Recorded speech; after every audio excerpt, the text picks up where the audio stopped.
Hello, everyone, and welcome back to another episode of Bariatricando. Here is Dr. Paston. Hello, everyone. Thank you for watching. Yours truly, Alex, and today we have a very special guest, one of our former patients who is back and visiting us today.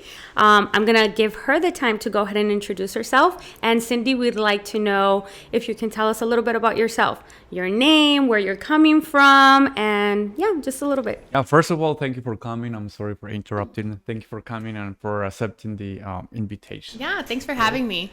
All right. So my name is Cindy. I'm from the Bay Area, San Jose. I am 24 years old, and I actually got my surgery done in January of this year. Great, awesome. What do you do for a living, Cindy? Are you a student? Are you working right now? What do you do? I do a lot. So I graduated San Francisco State in May. So Congratulations. I thank you. And then I'm starting my master's program in August. I work two jobs. I work a job with my mom part-time on the weekends. Es taquera. So we make tacos on weekends. And then during the week, I work at a medical clinic in front desk. Oh, really? Mm-hmm. Oh, that's great. Yeah. Awesome. So you're so busy all the time. I'm always on the go. So, since when do you start suffering from, being overweight? Oh. Have you suffered, I don't know, maybe bully from someone, or Yeah, so tell us a little bit about it. it's been my whole life. I've Really? never been a skinny kid. I've never been skinny. You could say skinny. So I feel like being overweight was always something that I was bullied for. And I remember incidents when I was younger that my older brother would always defend me because they would make fun of me for being overweight. I wouldn't try and let it get to me, but then there was like certain things that family members would say or family members would do that would affect me, and I feel like that's when it started getting to my head. That was around like 5th grade to middle school. You were a kid. Yeah, I was a kid. So then like family members would mention that I should go on diets and then that I should exercise, and they actually took me to a nutritionist, but I think I was like 9. So it's always been a struggle for me, but it wasn't until high school where I like kind of accepted it myself and I started working out a little bit more. Okay. I was more comfortable like within my own body, but I was still never skinny. It just was super hard for me to lose weight. So, bueno, no solamente tú sufriste del bullying por compañeros en la escuela, sino también, a lo mejor no bullying, pero familiares te lo decían. Sí. La indirecta de las familiares, ¿no? And we're just going to go ahead and translate that. But basically, Dr. Paston is asking, not only did you suffer from bullying perhaps by your peers, but also maybe indirectly by your family. And it wasn't perhaps bullying, but maybe they would say, hey, you should go on a diet or you should do this. Yeah. Okay, so I think it didn't affect me as much when I would hear it from peers. Because I would be like, a mí que me importa, like I don't care. So then once it started coming from like family members, it was specifically family members that I didn't know throughout my childhood. So there was an incident where, my dad was deported and I went to Mexico for the summer. And then it was family members that I never knew, that I never had met before. And they took me without like my mom's consent to like a nutriólogo, and they had me on a diet the entire summer. Oh my God. Las tías chismosas. Not even with your consent. Yeah, so I think I was like 9 or 10 when that happened. So I feel like that like took a big toll on me because it was just like, oh, like my own family is doing this to me, and I don't know, like it just kind of hit hard, you could say. Right. Yeah. I mean, I have a child who's older than that. I would be livid. Yeah. But I'd put them on that. Yeah, it was tough. And what would you say it was the what makes you take the decision or make the decision to have surgery? Okay, so it's been a while since I've thought about it. I think I was 18. I was 18, and in the Bay, certain insurances don't cover this surgery. You have to be a certain amount of weight. And they always told me that I was overweight, but I wasn't overweight enough to get the surgery. Yes. So when I told my mom about this surgery when I was 18, she was just like, "You're crazy. It's not going to happen. Don't do it." So I was like, okay, kind of just brushed it off. It wasn't like a super big deal to me. And then I was still working out. I was going to camps, like boot camps and stuff like that, so I could like get it together. I would lose weight, but then I would gain it. And I've never been like a super like big eater. Like I eat here and there, but I don't eat a lot. So I didn't understand why I couldn't lose weight. Okay. So then after that, I kind of just brushed it off. COVID hit, and then I noticed that I started gaining more weight. Yeah. So then it was like a year after COVID, I was washing dishes, and then my mom was just like, "Hey, you're almost graduating.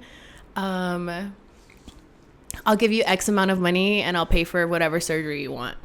Oh, wow. Yeah, and then I was like, Okay. I thought she was lying. I was like, it was just a random day. I was washing dishes. We were all in the kitchen, and she like mentions that, and then I was just like, oh. I brushed it off. I honestly didn't think that she was being serious. And then she kept on asking me like, "Hey, what do you want? What do you want? What do you want?" And then in my head, I was just like, "Well, I want the surgery. I told you a couple years ago, but you told me I was crazy." So then I mentioned it to her, and she said, "Well, like, let's look for a good doctor. Let's make sure everything's good, and then let's make it happen." And it happened.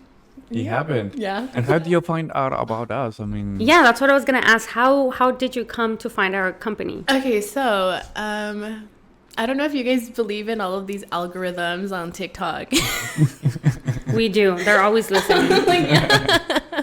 So that same week that that same night that my mom had mentioned it to me, your TikTok came up on my TikTok. Yeah. So I was like, is this a sign? It's a sign, yeah.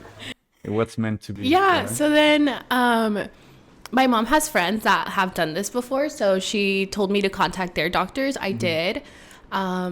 It's not that I didn't trust them, but like I also contacted you guys, and I just felt safe with you guys. Like even if I hadn't met you guys before, like it was just like I just felt safe. So then I was just like, "Mom, it might be crazy, but I found a doctor through TikTok, and I've been talking to them." Did you tell her that it was in Mexico? Yeah, so originally it was always going to be over here. So Okay. yeah, because in the US it's Crazy expensive. Yes. Yeah. So I told her that I had found you guys through TikTok, and she was just like, And then, but yeah, I mean, I started talking to you guys, and I guess she trusts you. it worked out. Yeah. She let me go through this entire thing like on my own, like researching and things, but she would like kind of just ask my older brother to like make sure that everything was good. But everything was good. Yeah. I think that that's something that maybe it's different because she knows who you are. You have a good head on your shoulders, and she knows that you would make an educated decision.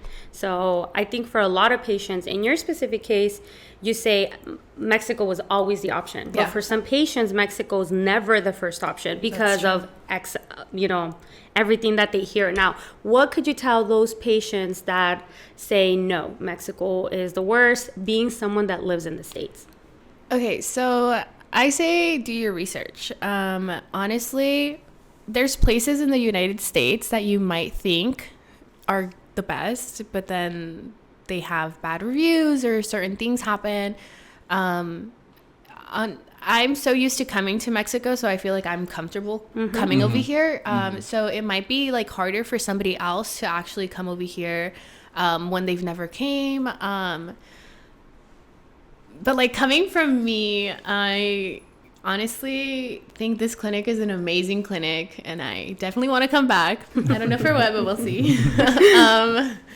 Yeah, I am so happy I chose this clinic, and just doing your research, and I mean calling different doctors. I feel like you'll get the vibe from what Yeah. you're looking for. I guess sometimes it all depends if you know, como make click with the, Oh, yeah. with the Mhm. doctor, Yeah. ¿no? Tiene que haber la confianza y that que trust. te guste, que te sientas seguro, ¿no? Trust your intuition. Yes. Mhm. Yes. That's honestly what I did.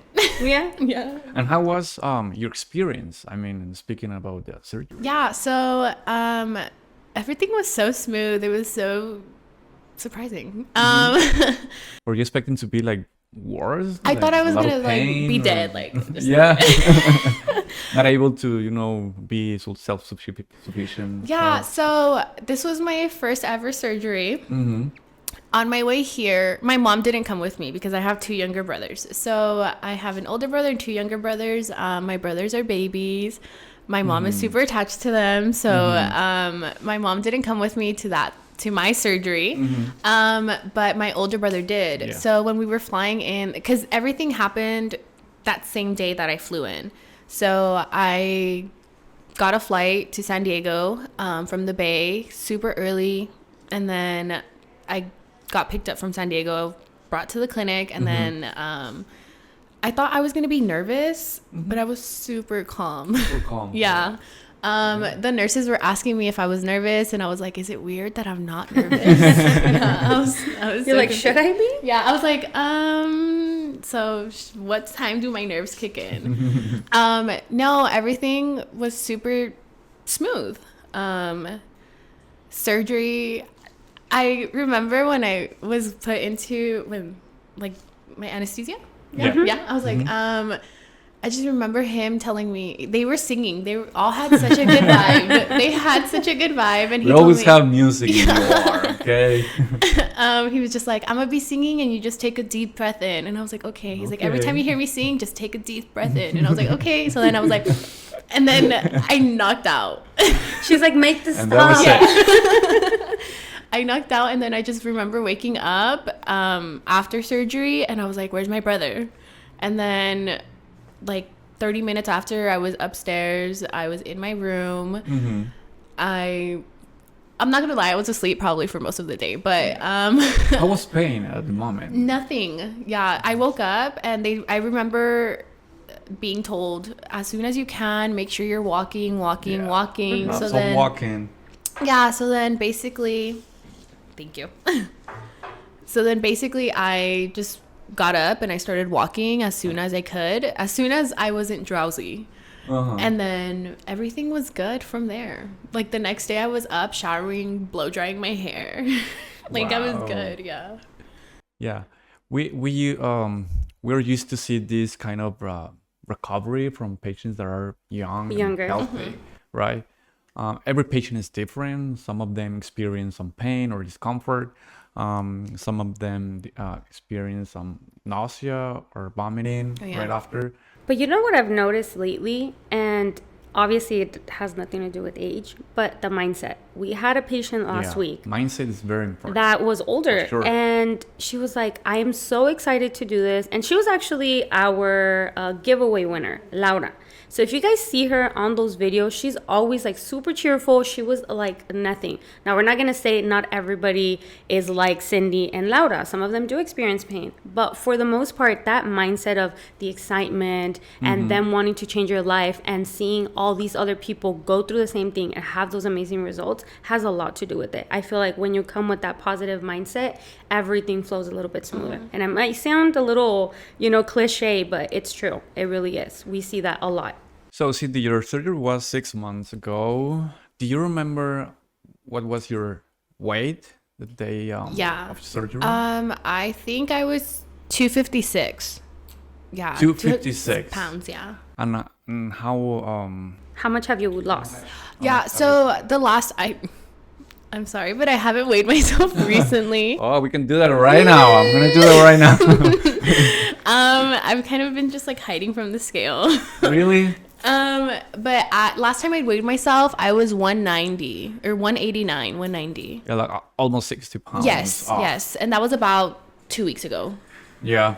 And how do you feel? I mean, what's the big wow.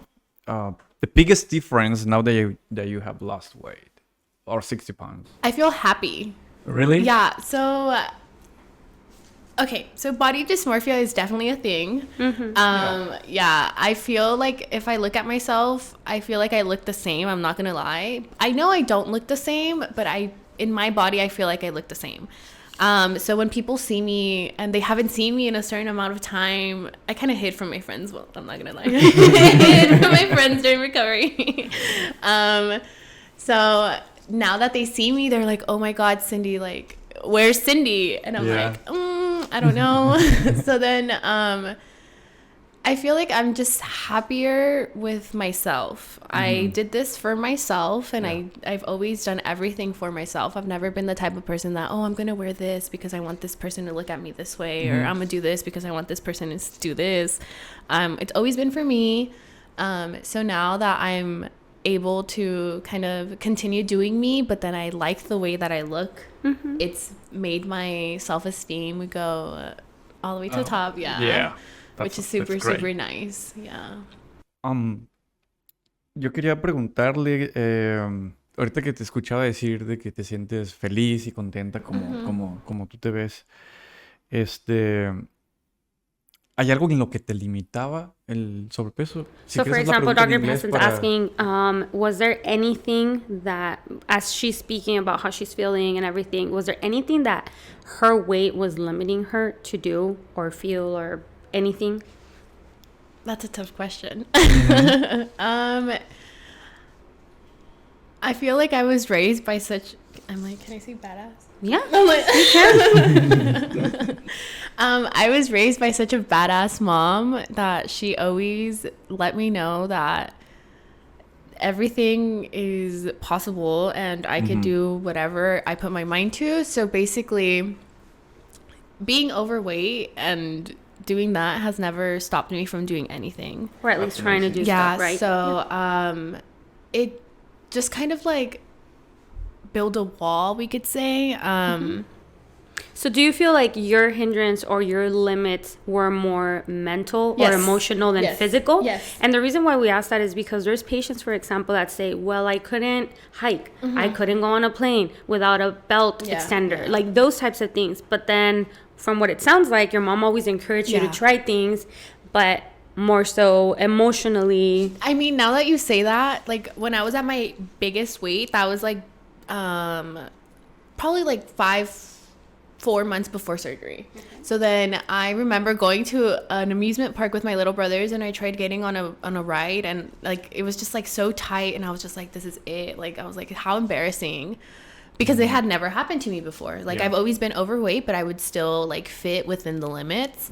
I mean, I fit, but like I just wasn't comfortable. But other than that, honestly, like I've like I said, like Well, thanks to my mom, You like have I done haven't- such a great job, 60 pounds out. Yeah, That's amazing. so crazy. Congratulations Thank you. on that. And don't get discouraged. No, I mean, you're halfway. There's A todavía long mucho way, por yeah. recorrer, you know? And I feel very, very happy for you. You look happy. Yeah, thank You have this light coming out from you know? Thank And- you. And yeah, I don't know if you want to add something more. Or No. ask something more. No, I think this is one of the perfect examples of we don't get this a lot of times. Cindy, in this specific case, is here as a companion for someone else. Yeah. But it's great. And we like to take advantage of these specific cases because you can see exactly from the patient what their experience was, how they're feeling, and more so someone, for example, in her specific mindset that she's always been super positive, but you notice that you can always be better, and that health, no matter what self-esteem you have, even if you're someone that's overweight and has that high self-esteem, Yeah. because I know people that do and they're okay with that. But it does change and it does make a difference. And I think that specific cases like yours help us get that word out in patients that can relate to you. So we do want to go ahead and appreciate you Yeah. being here with us. We don't know if this was something that you spoke about openly with people, so we do appreciate you Appreciate being that, here and giving us No, the like, time. Thanks to you guys, I'm here how I am, where I am. So It was your hard work and Yeah, what you're going you to need to continue get doing. yourself Yes, some credit. Yes. Yes. And is there something like do you regret something about having your surgery? Or No. Is there something that you don't like? Um, Like, the other side Like of the the coin, ugly side of the VSG. Yes. okay, so I feel like it's super ironic, but like I get hungry and then I want to eat and then I just get super full, so then I get mad that I can't eat. I'm like, I think that's the only thing. Yeah. I mean, during recovery there was like a week where I was like super nauseous. Obviously you're gonna have like how do we say it, like a downside of it, Like a side effect, Yeah. and not the prettiest, right? Yeah, I mean, but the thing is that like I was aware of things that could happen. Yeah. I was told the uglier, and the ugliest things Yeah. that could happen, and I was prepared for the worst. So I feel like I didn't get the worst side, but at least I was prepared for it. Yeah, for it. Yeah. Now, with that in mind, where you said, okay, maybe the worst symptom for me was nausea, would you do everything all over again? Oh yeah, definitely. Really? Yeah. I'm like, great. and I recommend it. Honestly, if I'm being honest with you guys, I haven't been open about this with a lot of people. There's a handful of people that know about my surgery. Doing this podcast, I mean, I'm okay with it being out in now the they world. will. I'm like, surprise.